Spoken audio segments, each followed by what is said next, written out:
Welcome to Murray's monthly marketing mashup. We are just 4 weeks away from the new year 2022. Today is December 2021. We're going to touch on retail and trade and consumer confidence as we have in previous months. But then we're going to get into the great transition. And this is something born from a slide in our last meeting. And I really want to go more in depth into what we saw. And I'm speaking specifically about video streaming. We received another month of retail and trade. That was for September 2021. We were up 14.6% versus prior year. Year to date, we are up 20%. So even if the last couple of months come in around 7, 8, 9%, we will end 2021 up 14 to 15% above prior year. And regarding consumer confidence, the November data came in. We're standing now at a 110 index. That's far above the index of 80, which is the bare minimum you need to continue to post growth. We are 17 points above where we were this time last year.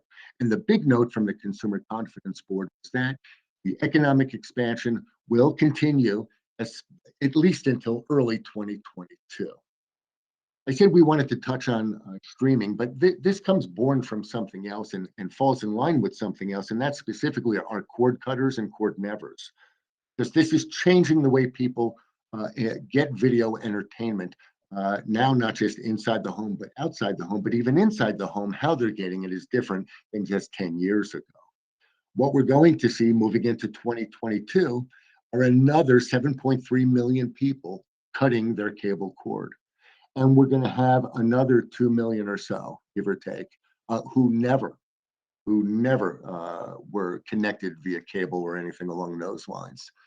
All right, so when I talk about video viewing, when I talk about entertainment, when I look at streaming, I see that it can come from so many different places, whether it's your desktop, whether it's a streaming service, whether it's a smart TV, whether it's just on the internet.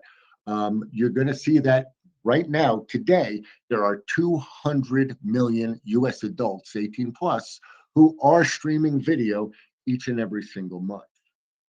Right? These numbers, when you look at the percents, are really significant. They're really dramatic. We know that 95% of us have access to the internet, and the vast majority of us with access actually do access the internet. We see that 94% of us own either a computer or a mobile device of some sort. We see that 93% of our homes are connected to the internet. 82% of our TV sets have a device connected to them. And overall, of US adults 18 plus, right now, 78, 79% of us are streaming video one way or another. That's a huge, huge number. I wanted you to see that it's not just adults 18 plus, but it's 8 in 10 men. It's 8 in 10 women.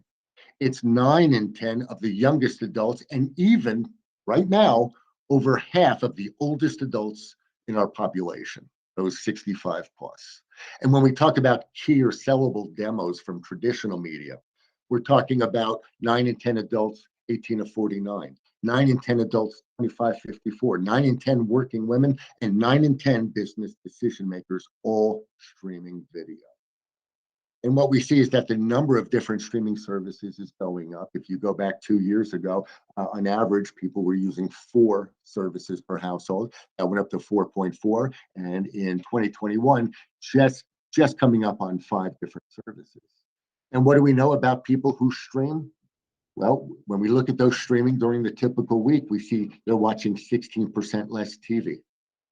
Right, and that's broken into 2 parts, 13% less cable and 19% less broadcast or over-the-air TV. This is a significant shock that's continuing and will continue for the traditional TV and cable competitors. The other thing I wanted to show you is we talked about people using multiple services, is that to the far right-hand side, leading the pack in all video streaming are Netflix and YouTube. I wanted to point out specifically YouTube because even that high number of 74.3%, the vast majority of that is coming from YouTube free, not YouTube subscribers. Then we have a second tier, which includes Amazon Prime, and then a third tier, which is where we see Hulu and Disney Plus. The other thing I wanted to point out was ad response. As we head into 2022, What percent of people who stream video respond to those types of ads?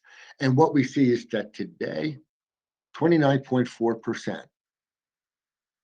That puts ad response from streaming TV right on the heels of sponsored search, right on the heels of mobile messaging and text apps. Yes, you've got to, when we look at TV, combine TV and cable and satellite. It's a mix up of a whole bunch of stuff. And that right on the heels of social networking. But streaming TV is less than 3 points away from the number one social media networks when it comes to ad response. That's what we saw, that retail and trade remain elevated. Consumer confidence will hold at least going into early 2022. Homes, like people, are connected like ever before. And the explosion we see specific to anything digital comes from video streaming specifically. Well, I thank you very much. That's our get together today. The next time we speak, it will be a new year, and I will talk to you then.